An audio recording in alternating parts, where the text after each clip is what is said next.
Сайн байцгаана уу? Би уламжлалт ухааны ихэмж зүй төн засалж туул байна. За өнөөдөр би та бүхэндээ ханиалга намдаах, цээжээр давчдах, гүнзгий амьсгал авахд хүндрэлтэй болох эдгээр зургийг дардаг цэгэн массажийг зааж өгье.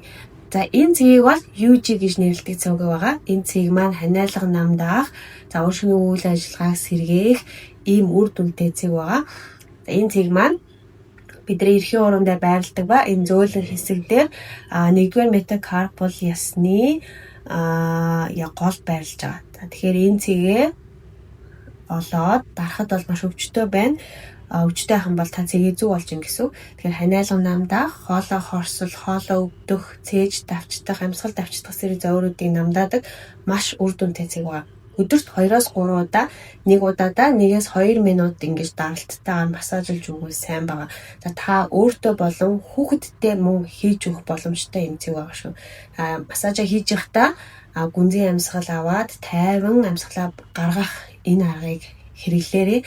За хэрвээ та уушгаа сэргээж, бүдүүн гизээ цэвэрлж, дархлаагаа сайжруулад өвөлдөө биеэ бэлтгийг хүсэж их юм бол манай 10 дугаар сарын 20-нд эхлэх уушиг ба бүдүүн гизний онлайн сургалтанд нэгдээрэй.